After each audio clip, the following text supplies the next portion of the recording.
Bonjour à toutes, bonjour à tous. Ici c'est Franck, Steve et Sama. L'enseignement du jour va s'appeler Ne donnez pas accès au diable. C'est un enseignement biblique que j'avais à cœur et que j'ai donc décidé de mettre en vidéo pour instruire le plus grand nombre de personnes possible. Car la Bible nous dit de servir le Seigneur et le temps est limité sur terre, donc il faut multiplier bien sûr les sources de prédication pour que chacun puisse entendre la parole de Dieu.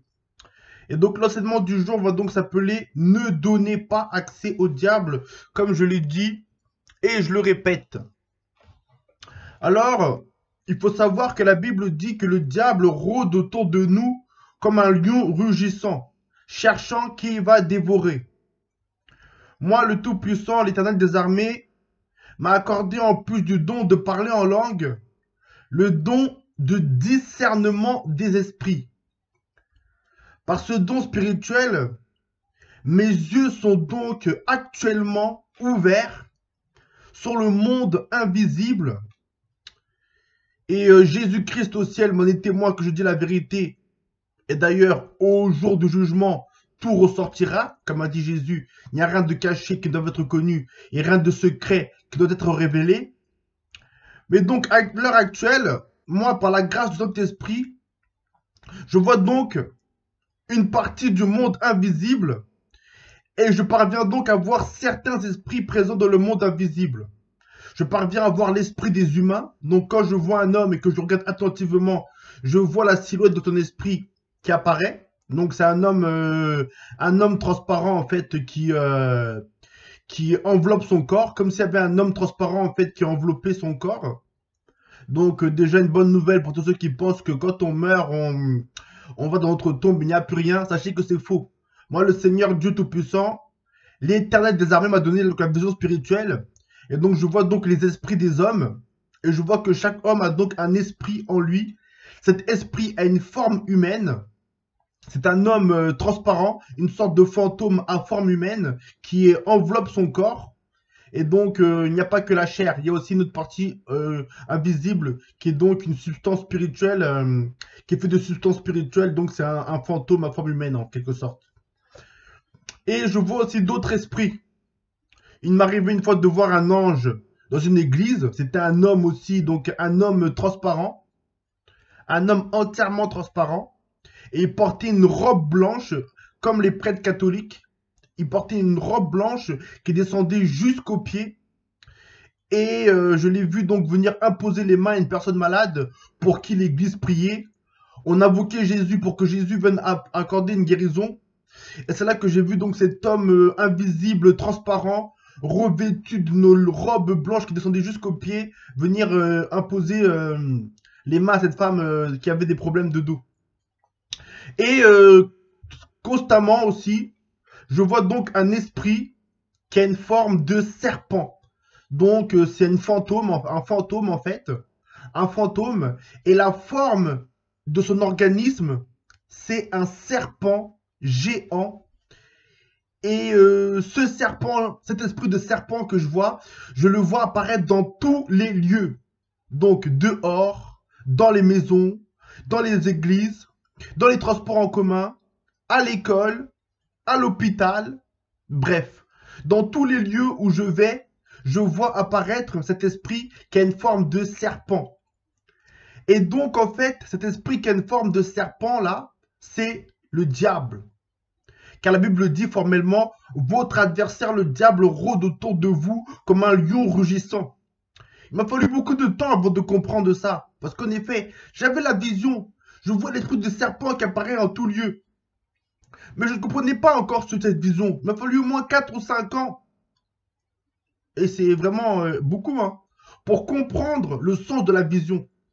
Et là, je comprenais donc en fait que ce serpent que je voyais partout, c'était vraiment, véritablement l'esprit du diable.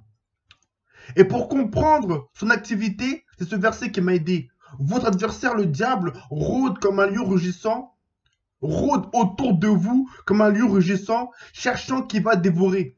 Car en effet, quand je vois ce diable-là dans l'atmosphère, quand je vois ce serpent, eh bien, il fait exactement ce que dit la Bible. Il rôde, Il rôde, il rôde, il rôde, il tourne en rond, il tourne en rond, il tourne en rond, il rôde, il rôde, il rôde. Bref, il fait vraiment ce qu'on appelle une rôde. Il rôde dans les maisons, il rôde dans les airs, il rôde dans les rues. Et là, j'ai donc compris que c'était le diable. Et c'est donc une chose qui m'avait surpris en ce qui concerne ce diable-là, c'était que je le voyais apparaître simultanément en plusieurs lieux différents. C'est-à-dire que je regarde à gauche, je le vois. Je regarde à droite, je le vois. Je regarde en haut, je le revois. Je regarde par terre, je le vois. Donc en fait, ce serpent apparaissait dans toutes les directions où je pose les yeux. Si je reviens à l'aile gauche de la maison, je regarde vers le ciel, je le vois en train de rôder. Si je vais à l'aile droite de la maison, je regarde aussi vers le ciel, je le vois en train de rôder. À un moment donné, je me disais, mais comment ça se fait que ce serpent apparaît partout et en plusieurs endroits en même temps? Et c'est là que j'ai compris que le diable avait vraiment le pouvoir, mes amis, d'être présent simultanément en plusieurs lieux à la fois. Cela m'a aussi éclairé. J'ai compris donc que le diable avait le pouvoir d'être présent simultanément en plusieurs lieux à la fois. Effectivement, la Bible dit, le diable rôde comme un lion rugissant. Le diable rôde autour de vous comme un lion rugissant. Donc on voit que le diable rôde autour de plusieurs personnes. Mais ces personnes-là ne se trouvent pas dans le même lieu, ni parfois même dans le même pays, parce qu'en effet, il y a des chrétiens répartis dans le monde entier. La Bible dit que le diable rôde autour de vous. Or, nous sommes répartis dans le monde entier. Ça signifie donc que le diable est présent dans le monde entier afin de rôder autour de chacun de nous. Il est présent dans différentes villes où nous sommes afin de rôder autour de chacun de nous. Donc, cela m'a fait comprendre pourquoi je le voyais apparaître en plusieurs lieux simultanément. C'était parce qu'il avait vraiment le pouvoir d'être présent en plusieurs endroits simultanément. La Bible dit aussi, le diable, il séduit le monde entier. Voyez-vous? Pour séduire le monde entier, il faut qu'il soit présent dans le monde entier. Ça expliquait pourquoi je voyais justement un esprit de serpent apparaître en tout lieu, même dans les églises. Ce qui m'avait d'ailleurs surpris au départ, car je me disais, mais comment je vois un esprit de serpent apparaître dans l'église? Car je me disais, si c'est un lieu saint, normalement le diable devrait avoir peur de rentrer dans ce genre de lieu. Mais non, le diable est là, à l'église. Il assiste au culte, du début jusqu'à la fin. Il observe tout ça sous sa forme de serpent. Il rôde dans l'église sous la forme de serpent. C'est pourquoi il y a beaucoup de choses mauvaises dans les églises souvent qui apparaissent. C'est parce qu'en effet, il y a une influence inconnue, mais c'est celle du diable qui est là pour chercher à semer la division au sein de l'église. Et enfin, la Bible, un troisième verset de la Bible qui manifeste que le diable est vraiment présent en plusieurs lieux, c'est quand la Bible dit « Celui qui est en vous est plus grand que celui qui est dans le monde ». Voyez-vous? Donc, il est dans le monde, donc dans le monde entier. Et enfin, un quatrième verset qui dit il était précipité vers vous, le diable, celui qui séduit le monde entier, voyez-vous. Donc, le diable séduit vraiment donc le monde entier. Il est donc vraiment présent dans le monde entier. Donc, en ce qui concerne donc l'enseignement qui s'appelle « Ne donnez pas accès au diable », donc comme je vous le dis, le diable est vraiment présent. Il a une forme de serpent. C'est un esprit qui a une forme de serpent. Et certainement, il communique directement aux hommes.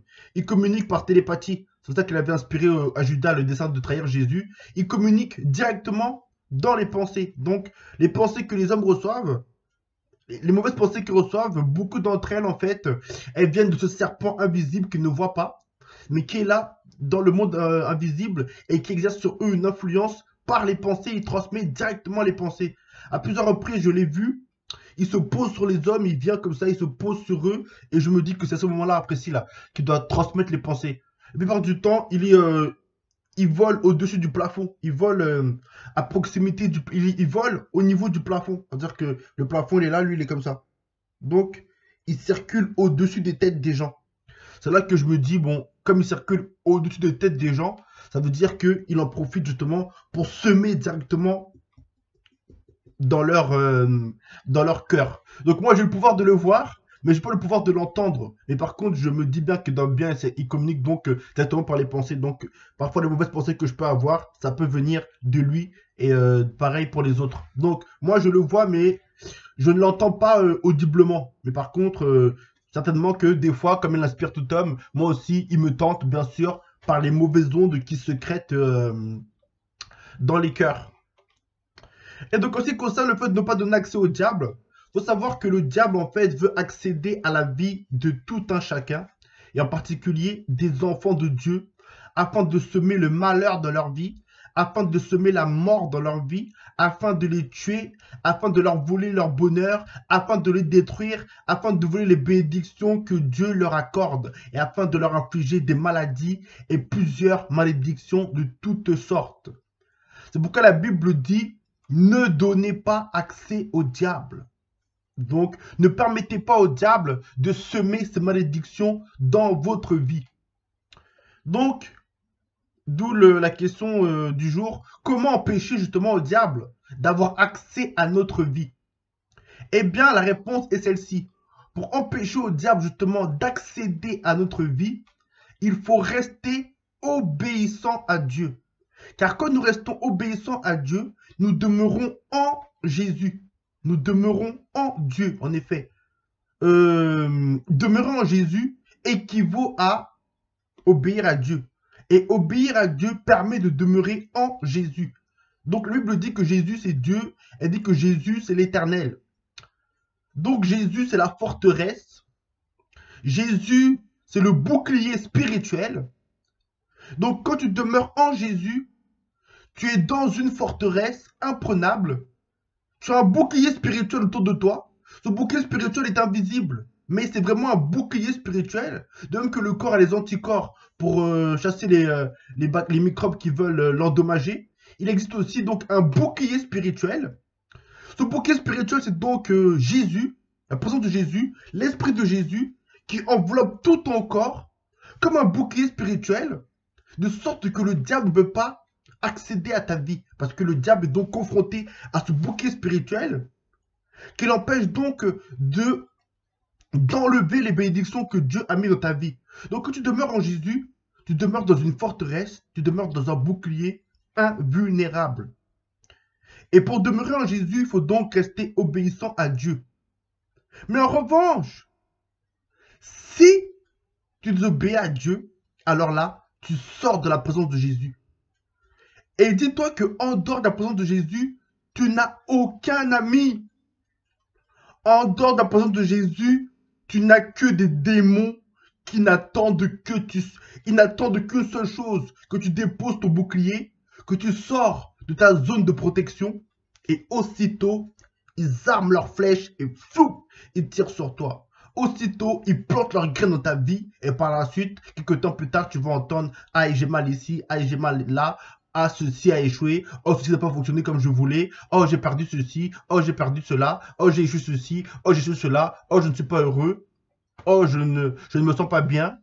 Toutes ces choses-là, c'est quand justement le diable parvient à te décocher son coup fatal sur toi, quand le diable parvient à accéder à ta vie, à ton âme, parce que l'âme, c'est la vie, hein.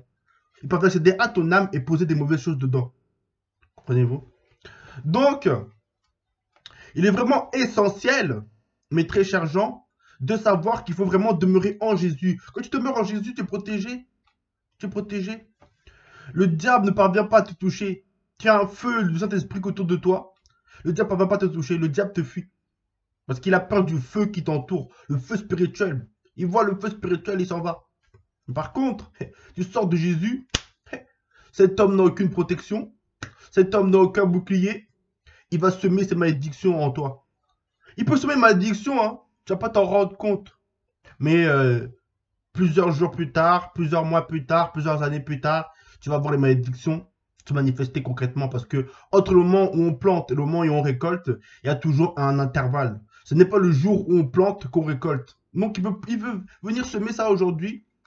Dans 2-3 jours, tu récoltes. Dans un mois, tu récoltes. Dans un an, tu récoltes.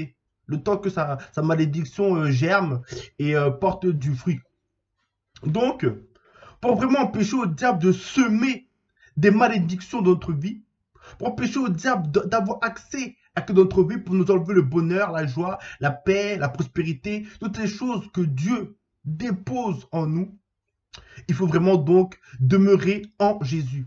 Car aussitôt que tu sors de Jésus, donc tu t'égares en dehors de Jésus, donc dans le péché, là tu rentres dans le royaume du diable, et là tu te fais donc avoir par le diable. Un autre corollaire est vrai. Dieu est dans la pureté, non? Dieu, la présence de Dieu, ça représente quoi? La pureté, la sainteté. La pureté, la sainteté, c'est ce qui est dans la présence de Dieu. Donc quand tu sors de la présence de Dieu, tu n'es plus dans la pureté et la sainteté. Tu es désormais dans l'impureté et la saleté. Quiconque entre dans la saleté et l'impureté, il va être comment? Il va être propre ou il va être sale? Quiconque rentre dans la pureté et la saleté, il va être sale. Si quelqu'un entre dans l'impureté et la saleté, il va être sale.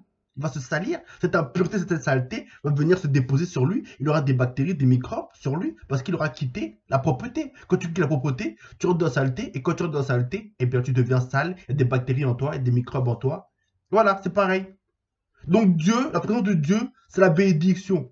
Quand tu rentres dans la présence de Dieu, tu restes dans la bénédiction. Mais en revanche, quand tu as la présence de Dieu, tu vas où? Tu vas dans la malédiction, et par conséquent, la malédiction te touche, la malédiction se dépose sur toi, comme lorsque les bactéries se déposent sur un homme quand il rentre dans l'impureté. Voilà. Donc, reste dans la propreté, reste en Dieu, et tu seras bien heureux. Par contre, sorte de Dieu pour aller dans le péché, c'est équivalent à quitter la propreté pour aller dans la saleté. Quiconque quitte la propreté pour la saleté va être affecté par les saletés qui sont dans la pureté. De même, Dieu est la bénédiction et, désobéir à Dieu, c'est entrer dans la malédiction. Et donc cette malédiction va se déposer sur toi et elle va manifester bien sûr sa présence dans ta vie par des méfaits que tu vas subir. Donc voilà. Donc, ne donnez pas accès au diable, c'est-à-dire ne permettez pas au diable de vous atteindre. Ne permettez pas au diable de semer ces malédictions dans votre vie. Et pour cela, mes très chers gens, il faut donc rester obéissant à Dieu de manière à rester en Jésus. Et restant en Jésus, vous aurez donc la protection de Dieu et donc le diable ne pourra pas vous atteindre. La Bible le dit aussi dans d'autres façons. Elle dit, résistez au diable et il fuira loin de vous, voyez-vous. Donc si tu résistes au diable, il s'enfuit loin de toi. Or, s'il s'enfuit loin de toi, ça veut dire qu'il ne peut pas prendre ce qui t'appartient, puisqu'il s'enfuit loin de toi. Donc, s'il reste éloigné de toi, il ne peut pas prendre ce qui t'appartient. Par contre, s'il parvient à s'approcher de toi suffisamment, alors là, tant que ma main reste loin de mes lunettes, ma main ne peut pas les prendre. Mais par contre, si ma main est assez proche de mes lunettes, elle peut les enlever. C'est pareil pour le diable. Tant qu'il est loin de toi, il ne peut pas te prendre les choses. Mais dès qu'il s'approche de toi, il peut te les voler. Donc, résister au diable permet de le maintenir éloigné de nous et donc de l'empêcher de nous atteindre. La Bible dit aussi que le Fils de Dieu se garde lui-même et le diable ne le touche pas. Voyez-vous, le diable ne touche pas au Fils de Dieu. Donc, il ne parvient pas à pénétrer dans sa vie pour voler ce qui lui appartient, détruire son bonheur et semer la malédiction dans sa vie. Et bien sûr, car le Fils de Dieu se garde lui-même, c'est-à-dire qu'il demeure obéissant à Dieu. Donc, demeurer obéissant à Dieu vous gardera donc des malédictions du diable et des maléfices du diable et des attaques du diable et des attaques du diable. Beaucoup de gens souffrent et misèrent dans ce monde, mais c'est parce que le diable a réussi à les atteindre. Donc, voilà. Maintenant, prions. Afin de demander à Dieu de nous purifier de tout ce que le diable a rapporté dans notre vie et de nous encourager, bien sûr, à l'obéissance. Seigneur Dieu Tout-Puissant, Père Céleste, au nom de ton Fils Jésus-Christ de Nazareth, je te demande de débarrasser de ma vie, corps, âme et esprit, tout ce que le diable aura réussi à semer dans mon existence par mon manque de prudence, par la désobéissance dont j'aurais pu faire preuve à cause de ma faiblesse charnelle, à cause de mon manque de sagesse. Oui, Seigneur, déracine de ma vie tout ce que le diable aurait pu y planter, afin que cela ne me porte pas préjudice dans le futur, par ta miséricorde. Au nom de Jésus-Christ de Nazareth. Seigneur Dieu Tout-Puissant, donne-moi l'envie de demeurer obéissant à ta parole. Maintiens-moi sous ta protection, afin que le diable ne parvienne pas à m'atteindre. Donne-moi la victoire sur le diable, afin qu'il ne puisse pas me provoquer la défaite dans mon existence.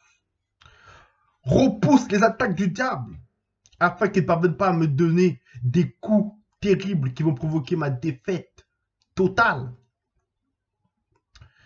Et remplis-moi de l'esprit de consécration, afin que je demeure dans ta présence. Et remplis-moi abondamment de ton esprit, au nom de Jésus. Wala sambara wala sakala sambara wala sakala sambara wala sakala samba Yahweh. Wala sambara wala sakala sambara wala shikina. Wala sambara wala kala wala sakala sambara wala kala sakala sambara wala sakala samba Yahweh. Wala sambara wala sakala sambara wala sakala Yahweh. Wala sambara shikina Yahweh. C'est aussi important de parler en langue. Parler en langue permet aussi de se développer spirituellement et devenir puissant contre le diable. Donc, priez aussi régulièrement en langue, au nom de Jésus. Et aussi pour ceux qui exercent le ministère de délivrance contre ceux qui ont réussi donc à permettre au diable d'entrer en eux, parler aussi en langue. Parfois, ça permet de chasser les démons aussi, de parler en langue.